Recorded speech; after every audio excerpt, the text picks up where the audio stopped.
Baspa supremo Mayawati ने एक बार फिर अपने निर्णय से सबको चौंका दिया है।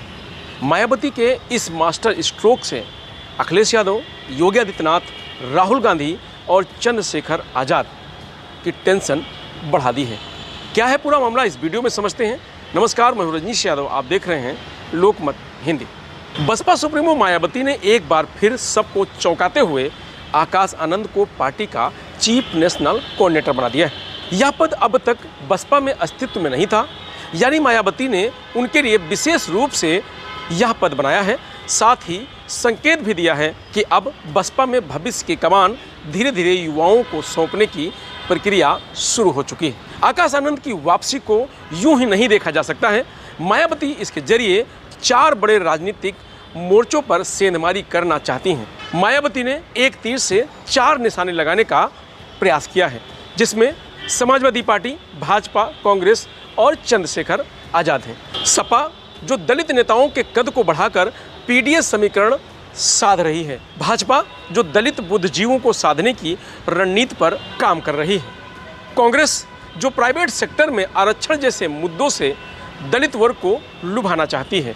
तो वहीं आज़ाद समाज पार्टी के चंद्रशेखर जो युवाओं में तेजी से लोकप्रिय हो रहे हैं। बसपा की स्थापना भले ही काशीराम ने की थी, लेकिन पार्टी को बुलंदी पर मायावती ही लेकर गईं। 3 बार भाजपा के साथ गठबंधन और 1 बार खुद के बलबूते यूपी में सरकार बनाने वाली मायावती ने जब यूपी की राजनीति में झंडा गाड़ा था, तब सपा से मुलायम सिंह यादव, भाजपा के कल्याण सिंह और राजनाथ सिंह जैसे नेता थे। सपा में अब युवा अखिलेश यादव पार्टी का चेहरा बन चुके हैं। वहीं भाजपा में यूपी में CM Yogi Adityanath, deputy CM Keshav Prasad Maurya जैसे नए चेहरे स्थापित हो चुके हैं। कांग्रेस में भी पीढ़ीगत बदलाव दिख रहा है। बसपा के कोर वोटर दलित हैं, लेकिन दलित खासकर युवाओं को आज़ाद समाज पार्टी के अध्यक्ष चंद्रशेखर आज़ाद की जो ऊर्जा है वो लोगों को लुभा रही है। चंद्रशेखर और आकाश आनंद दोनों जाटों हैं, दोनों युवा हैं, आक्रामक हैं। फर्क सिर्फ इतना है कि चंद्रशेखर सड़कों पर दिखते हैं और आकाश आनंद संगठन के मंचों पर। मायावती आकाश के जरिए चंद्रशेखर की बढ़ती लोकप्रियता को संतुलित करना चाहती हैं, लेकिन चंद्रशेखर की भीम आर्मी और आज़ाद समाज पार्टी का प्रभाव यूपी के पश्चिमी जिलों में तेजी से बढ़ रहा है। ऐसे में आकाश के लिए सबसे बड़ी चुनौती चंद्रशेखर की साख और अपील को चुनौती देना है। बसपा से जुड़े एक बड़े पदाधिकारी कहते हैं कि आकाश कई मापदंडों पर परखे जा चुके हैं। मायावती ने 2 बार पद छीना, पिछली बार तो पार्टी से ही निकाल दिया था। पार्टी से बाहर होने के बाद आकाश ना तो सार्वजनिक रूप से मायावती के खिलाफ बोले, ना ही नई पार्टी बनाई। उनका यह संयम ही अब सत्ता में बदला है। बसपा के एक वरिष्ठ पदाधिकारी के मुताबिक 2 बार पद जाने के बावजूद आकाश ने ना बगावत की, ना शिकायत। यही मायावती को सबसे ज़्यादा पसंद आया है। 2012 के बाद से बसपा का ग्राफ लगातार गिर रहा है। दलित राजनीति जो कभी जाटों के सहारे मजबूत हुई थी, अब गैर जाटों की अपेक्षा का मुद्दा बन गई है। गैर जाटों दलितों को लगने लगा है कि मायावती की पार्टी सिर्फ जाति विशेष की पार्टी बनकर रह गई है। इस सियासी खालीपन को भरने के लिए अन्य दलों ने तेजी से प्रयास शुरू कर दिया है। सपा ने पासी और सोनकर जातियों को तरजीह दी है। भाजपा ने वाल्मीकि, खटीक और अन्य समुदायों को संगठन में जगह दी।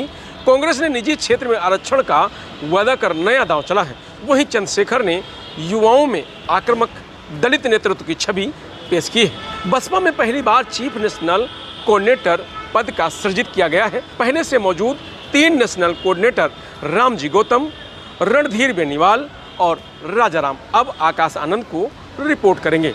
बसपा ने पूरे देश को 3 हिस्सों में बांटा है। 8 राज्य रामजी गौतम और 7 राज्य राजाराम और रणधीर बेनीवाल के हिस्से में रखा गया है। आकाश हर महीने तीनों कोऑर्डिनेटरों के हिस्से वाले राज्यों में 3-3 दिन जाएंगे। जहां मिड पॉइंट होगा वहां समीक्षा करेंगे, फिर उसको बसपा प्रमुख मायावती को बताएंगे। आकाश जिस भी राज्य में जाएंगे वहां की स्टेट कमेटी उनका पूरा खर्च उठाएगी। इसके अलावा चुनाव वाले राज्यों में पब्लिक मीटिंग के लिए आकाश अलग से समय देंगे। पहली बार आकाश को पावर के साथ पद सौंपा गया है। जहां पब्लिक मीटिंग होगी वहां अलग से समय देंगे। जहां मैं नहीं जा पाती हूं, मेरी जगह आकाश जाएंगे। आकाश आनंद के पास कोई पावर नहीं था।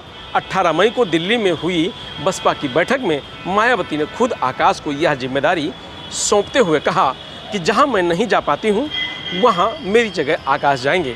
राजनीतिक संदेश साफ है कि मायावती के बाद अब आकाश नंबर 2 की हैसियत में होंगे। क्या मायावती उत्तराधिकारी तय कर रही हैं? सवाल पर मायावती ने कहा फिलहाल नहीं। बता दें कि 13 अप्रैल को मायावती ने साफ कहा था कि जब तक स्वस्थ हूं पार्टी का नेतृत्व करूंगी।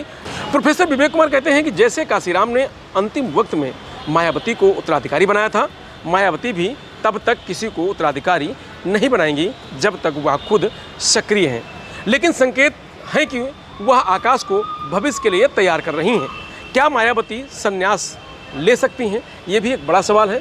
इसका जवाब नहीं है। खुद मायावती ने ही 13 अप्रैल को आकाश को पार्टी में वापस लेते हुए कहा था कि जब तक पूरी तरह से स्वस्थ रहूंगी, काम करती रहूंगी, उत्तराधिकारी बनाने का कोई प्रश्न नहीं उठता है। मायावती परिवार के बेहद करीबी विवेक कुमार के मुताबिक काशीराम ने भी अपने अंतिम समय में जब उनका स्वास्थ्य खराब हो गया था तभी मायावती को उत्तराधिकारी घोषित किया गया था। इसी तरह मायावती की भी जब तक सेहत ठीक रहेगी किसी को भी उत्तराधिकारी घोषित नहीं करेंगी, लेकिन धीरे धीरे वह आकाश या उस व्यक्ति को आगे बढ़ाएंगी जो पार्टी को आगे ले जा सके।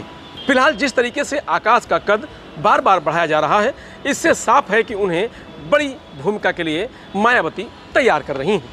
उत्तर प्रदेश की सियासत अरसे से दलित एजेंडे के इर्द गिर्द घूमती रही है। वजह 22% दलित आबादी। इस बड़े वोट बैंक को अपने पाले में लाने के लिए बसपा से लेकर भाजपा, सपा, कांग्रेस और भीम आर्मी के चंद्रशेखर तक सभी दल रणनीति बना रहे हैं। इसी वोट बैंक को साधने के लिए मायावती ने आकाश आनंद को बसपा का मुख्य राष्ट्रीय समन्वय बनाकर पहला बड़ा दांव खेला है। असली लड़ाई जाटो बनाम और जाटो दलितों के बीच है। तो नगीना सीट से सांसद आजाद समाज पार्टी काशीराम के चंद्रशेखर भी दलितों खासकर युवाओं के बीच पकड़ मजबूत कर चुके हैं। जाटो समुदाय लंबे समय से बहुजन समाज पार्टी बसपा का मुख्य आधार रहा है। मायावती और चंद्रशेखर दोनों इसी समाज से आते हैं। 22% दलितों में अकेले 12% जाटो उपवर्ग की संख्या है। यही कारण है कि मौजूदा समय में असली लड़ाई जाटों को अपने पाले में लाना। बसपा के कमजोर होने से दलित समाज अब जातीय उपवर्गों में बढ़ चुका है। जाटों के अलावा दलितों की 56 उपजातियों की हिस्सेदारी सिर्फ 10% है। गैर जाटों कुल 10%, दलितों में भी पासी 16%, धोबी, कोरी और वाल्मीकि 15% और गौड़, खटिक, धानुक 5% जैसे समुदाय हैं। अब इन जातियों में भी राजनीतिक प्रतिनिधित्व की मांग बढ़ रही है जो सीधे बसपा और पारंपरिक वोट बैंक को चुनौती देता है। मायावती ने जिस आक्रामकता के साथ आकाश आनंद को चीफ नेशनल कोऑर्डिनेटर बनाया है उसके पीछे दलित वोट बैंक को फिर से साधने की मंशा है। लेकिन सवाल यही है कि क्या आकाश गैर जाटो जातियों को भी जोड़ पाएंगे, क्योंकि यही वो जातियां हैं जिन्हें सपा, भाजपा और कांग्रेस ने अपने अपने पाले में लाने की रणनीति बना ली है। राजनीतिक विश्लेषक कहते हैं कि बसपा का कोर वोटर जाटो ही रहा है। जहां तक चंद्रशेखर की बात है तो उनकी जीत में जाटों की बजाय मुस्लिम वोटरों की भी भूमिका रही है। किसी भी जाति का युवा वर्ग आक्रामकता पसंद करता है। आकाश में वो आक्रामकता है, इसका फायदा बसपा को मिलेगा। बिहार में इसी साल के आखिरी में विधानसभा चुनाव होने हैं। राज्य के प्रभारी रामजीलाल गौतम की अगुवाई में बसपा सभी 240 सीटों पर चुनाव लड़ने की तैयारी में जुटी हुई है। बिहार में मुख्य मुकाबला नीतीश कुमार की अगुवाई वाले एनडीए और राजद वाली इंडी गठबंधन में माना जा रहा है। जन स्वराज पार्टी के प्रशांत किशोर इस लड़ाई को त्रिकोणीय बनाने में जुटे हुए हैं। वहीं बसपा के मजबूती से लड़ने पर कई सीटों पर लड़ाई। ऐसी हालात में अगर बसपा कुछ कमाल दिखा पाती है तो उसके कम बैक का रास्ता खुल जाएगा। फिलहाल बसपा सुप्रीमो मायावती ने एक बार फिर भतीजे आकाश आनंद को बड़ी जिम्मेदारी दी है। आकाश को चीफ नेशनल कोऑर्डिनेटर बनाया है। यह नंबर 2 की पोजीशन है, यानी मायावती के बाद अब पार्टी में आकाश होंगे। आकाश को अब तक सबसे बड़ा पद दिया गया है। पार्टी ने पहली बार चीफ नेशनल कोऑर्डिनेटर पद का सृजन किया है। इससे पहले आकाश नेशनल कोऑर्डिनेटर थे। फिलहाल इस खबर में इतना ही। आप देखते रहिए लोकमत हिंदी।